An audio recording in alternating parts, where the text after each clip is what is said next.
प्रेमी माना जिसको कुछ भी नहीं चाहिए, यहाँ तक कि लोक कल्याण भी नहीं चाहिए। प्रेमी को किसी को नहीं बनाना, वो तो अपने आप को बनाता रहता है, अपने को इश्क में गलाता जाता है। क्या करना है लोगों को बना के, निष्काम करके। वो सोचता है मैं फ़ना हो जाऊं, यही मेरी मंजिल है। जब सब तरफ प्यारे को देखोगे तो आ सकता है विपरीत भाव किसी के लिए, और अगर विपरीत भाव किसी के लिए आता है तो इसका मतलब भगवान के भक्त से तुम द्वेष करते हो, अर्थात मुझ वासुदेव से भी तुम द्वेष करते हो। स्नेह टूटा तो इष्ट का भाव भी टूट गया, खोखले हो गए तुम। इसीलिए कहा भगवान ने कि अगर मेरे भक्त से द्वेष करेगा तो एक दिन मुझसे भी द्वेष करेगा। मेरे भक्त के चरण पकड़ने वाला गज और ग्राहा, उसका कल्याण हो जाता है। बल्कि मगरमच्छ से पूछा गया कि तूने क्यों किया ऐसा। तू जानता था कि गजेंद्र भगवान का परम भक्त है और गजेंद्र पुकारेगा तो भगवान दौड़े चले आएंगे। तो ग्राहा बोलता है, मोक्ष का और कोई मार्ग नहीं था। इसी जन्म में मुझे मोक्ष चाहिए था, करनी और कोई मेरी अच्छी थी नहीं।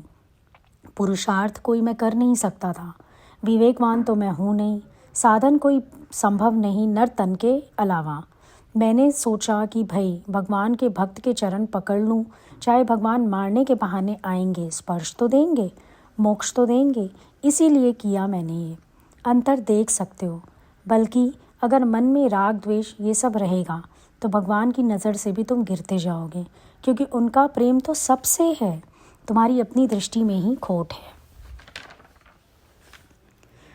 भगवान कहते हैं मेरे सिवा मेरे भक्त को भी मत देखो।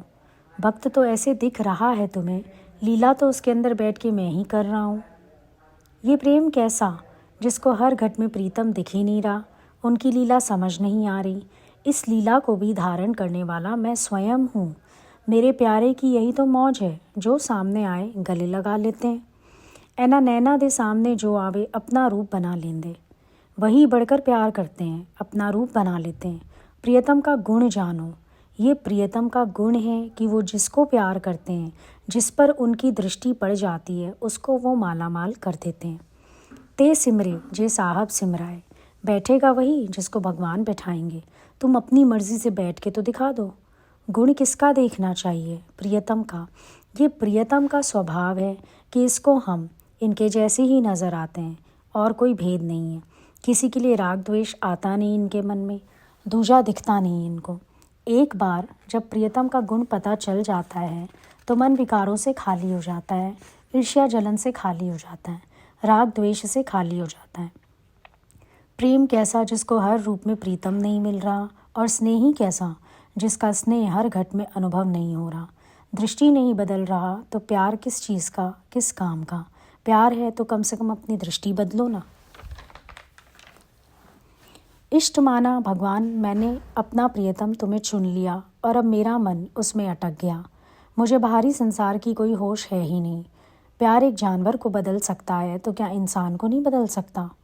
उसको बस प्रियतम दिखता है तो माफ़ी भी सहज हो जाती है, क्योंकि मन प्यारे में खोया हुआ है। ये जहाँ जहाँ तुम ब्लंट होते हो, क्रोध से बोलते हो, चिढ़ते हो, कुड़ते हो, बेकार के एक्शंस रिएक्शंस करते हो, तो तुम अपने प्रीतम से नहीं मिल रहे ना, तभी तो तुम ऐसी हरकत कर रहे हो। अगर उनका दर्शन होता, चेहरे पर तुम्हारे मुस्कुराहट होती, मन में अजब सा आनंद होता, विलक्षण आनंद होता। अगर प्यारे को मन में धारण करो तो बहुत मज़ा आता है, हवा में जैसे उड़ने लगते हो।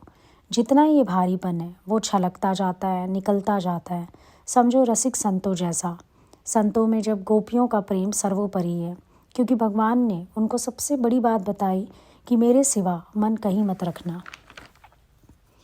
भाव तो कृष्ण का बना लिया तुमने, पर देखा तो कर्म। हर जगह कर्म देख रहे हो, कुड़ रहे हो, सड़ रहे हो, फिर क्या फ़ायदा? फिर ठीक है, कृष्ण की लीला समझकर, शरारतें समझकर खुश रहो ना।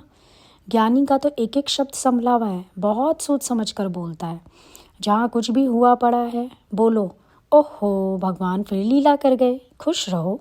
विक्षेपता में आने की क्या ज़रूरत है? रास्ते में कोई चप्पल रख जाए, गिलास रख जाए, बड़े कारण है विक्षेपता के तो। अब कहो उस समय, वाह भगवान फिर से एक नई लीला खेल गए तुम तो। पहचानता हूँ मैं तुम्हें हर रूप में। कोई दोष नहीं देना किसी को, एक कृष्ण पे डाल दो, बीच में, बस बीच में भगवान को डाल दो। भाई जो हो रहा है मेरे सामने, जो दृश्य आ रहा है, जो लीला घट रही है, तो भगवान तुम आ गए फिर से लीला करने, तुम्ही ने खेली है ना ये लीला। धन्यवाद, थैंक यू सो मच। इस रूप में भी दर्शन दिए तुमने। चलो प्यारे का गुण पता चल गया कि वो हमें हमारे साथ कुछ भी कर सकता है, शरारती बच्चा है, कोई भी हरकत कर सकता है। अब हर रूप में अभ्यास क्यों नहीं करते हो फिर? भगवान को कुछ नहीं कह सकते ना, तो उनकी लीला मान के बस फिर खुश रहो। चलो तुम कोई भी भाव रखो, पर एक बार अपने शुद्ध अंतःकरण की गवाही तो ले आओ। मेरा अंतःकरण पवित्र है, मेरे मन में किसी के लिए कोई संकल्प विकल्प नहीं है, मेरे मन में कोई शोर नहीं है। अजीब बात लगती है, सब कहते हैं मेरे मन में कोई शोर नहीं है और बातें ढेर सारी करते हैं। मुंह बातें करता जा रहा है और बोलेंगे वैसे हमारे मन में कुछ नहीं पड़ा, सब खाली है। तो कहाँ की बात है फिर ये? किस चीज़ की बात है? किसी चीज़ को तो कम से कम अपने सिरे चढ़ाओ, अपनी प्रेमा भक्ति को ही कम से कम अपने सिरे चढ़ाओ। प्रियतम माना हर रूप में मिले और प्रियतम का गुण जानना हर जगह, मतलब उनका हर जगह तुम उनका गुण जानना, तो तुम्हारा मन भी राग द्वेष ईर्ष्या जलन कुड़न सड़न इन सब बातों से धीरे धीरे छूटता चला जाएगा।